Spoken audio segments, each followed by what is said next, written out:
So why can't you learn anything you choose to with ease? Why do our kids sometimes fail in school? Why, as we age, do we tend to forget things? And why don't people fully recover from brain damage? Behaviors that you employ in your everyday life are important. Each of them is changing your brain. And I believe we have to consider not just personalized medicine, but personalized learning. The uniqueness of your brain will affect you, both as a learner and also as a teacher. And now this idea helps us to understand why some children can thrive in traditional education settings and others don't. Why some of us can learn languages easily, and yet others can pick up any sport and excel.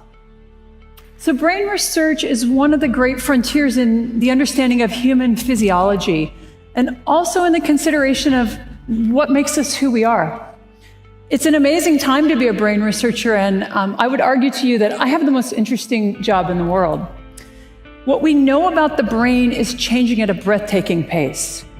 And much of what we thought we knew and understood about the brain turns out to be not true or incomplete. Now, some of these misconceptions are more obvious than others. For example, we used to think that after childhood, the brain really could not change. And it turns out that nothing could be farther from the truth. Another misconception about the brain is that you only use parts of it at any given time and it's silent when you do nothing. Well, this is also untrue. It turns out that even when you're at rest and thinking of nothing, your brain is highly active. So it's been advances in technology such as MRI has allowed us to make these and many other important discoveries. And perhaps the most exciting, the most interesting and transformative of these discoveries is that every time you learn a new fact or skill, you change your brain. It's something we call neuroplasticity. So as little as 25 years ago, we thought that after about puberty, the only changes that took place in the brain were negative. The loss of brain cells with aging, the result of damage like a stroke. And then studies began to show remarkable amounts of reorganization in the adult brain. And the ensuing research has shown us that all of our behaviors change our brain, that these changes are not limited by age. It's good news, right? And in fact, they're taking place all the time. And very importantly, brain reorganization helps to support recovery after you damage your brain. The key to each of these changes is neuroplasticity. So what does it look like? So your brain can change in three very basic ways to support learning. And the first is chemical. So your brain actually functions by transferring chemical signals between brain cells, what we call neurons, and these trigger a series of actions and reactions. So to support learning, your brain can increase the amount or the concentrations of these chemical signaling that's taking place between neurons. Now, because this kind of change can happen very rapidly, this supports short-term memory or the short-term improvement in the performance of a motor skill. The second way that the brain can change to support learning is by altering its structure. So during learning, the brain can change the connections between neurons. Now here, the physical structure of the brain is actually changing, so this takes a bit more time. These types of changes are related to long-term memory, the long-term improvement in a motor skill.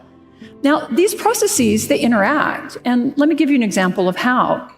So we've all tried to learn a new motor skill, maybe playing the piano, maybe learning to juggle.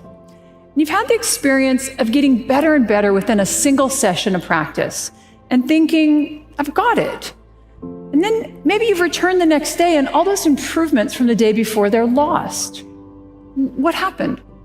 Well, in the short term, your brain was able to increase the chemical signaling between your neurons. For some reason, those changes did not induce the structural change that are necessary to support long-term memory.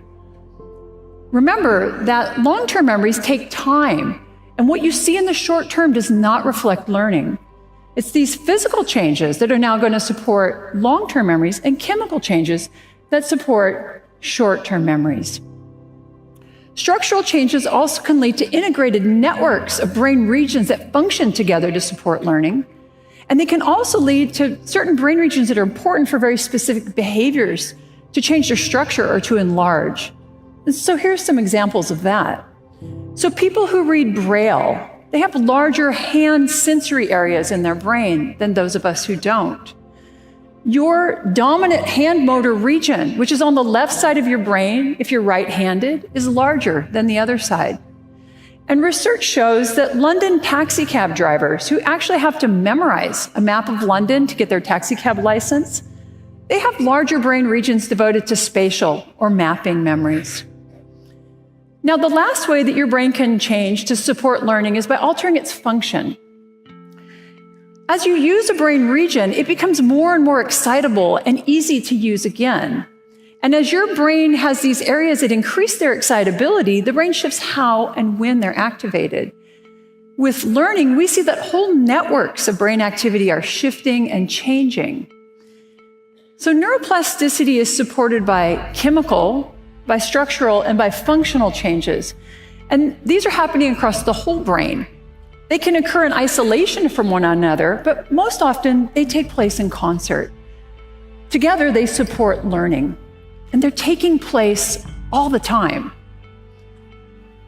So I've just told you really how awesomely neuroplastic your brain is. The problem is that the dose of behavior, the dose of practice that's required to learn new and relearn old motor skills, it's very large. And how to effectively deliver these large doses of practice is a very difficult problem. It's also a very expensive problem. So the approach that my research has taken is to develop therapies that prime or that prepare the brain to learn. And these have included brain stimulation, exercise, and robotics. But through my research, I've realized that a major limitation to the development of therapies that speed recovery from stroke is that patterns of neuroplasticity are highly variable from person to person. Now, as a researcher, variability used to drive me crazy. It makes it very difficult to use statistics to test your data and your ideas. And because of this, medical intervention studies are specifically designed to minimize variability. But in my research, it's becoming really clear that the most important, the most informative data that we collect is showing this variability. So by studying the brain after stroke, we've learned a lot, and I think these lessons are very valuable in other areas. So the first lesson is that the primary driver of change in your brain is your behavior. So there's no neuroplasticity drug you can take. Nothing is more effective than practice at helping you learn, and the bottom line is you have to do the work. And in fact, my research has shown that increased difficulty, increased struggle, if you will, during practice actually leads to both more learning and greater structural change in the brain. The problem here is that neuroplasticity can work both ways. It can be positive. You learn something new and you refined a motor skill. It also can be negative, though. You forgot something you once knew. You become addicted to drugs. Maybe you have chronic pain.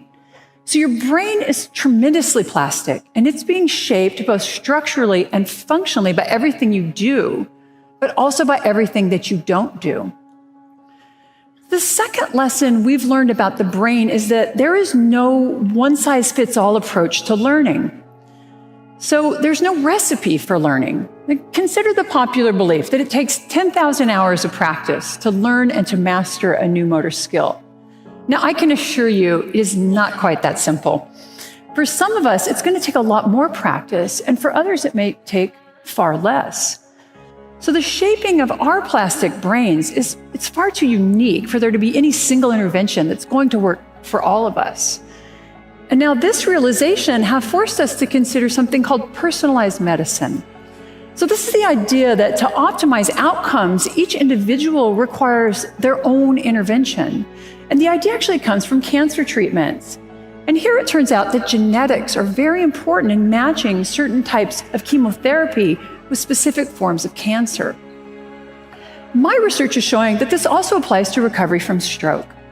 So there are certain characteristics of brain structure and function that we call biomarkers. And these biomarkers are proving to be very helpful in helping us to match specific therapies with individual patients. And the data from my lab suggests it's a combination of biomarkers that best predicts neuroplastic change and patterns of recovery after stroke. And that's not surprising given how complicated the human brain is. But I also think we can consider this concept much more broadly. Given the unique structure and function of each of our brains, what we've learned about neuroplasticity after stroke applies to everyone. So when you leave this room today, your brain will not be the same as when you entered this morning. And I think that's pretty amazing. But each of you is going to have changed your brain differently.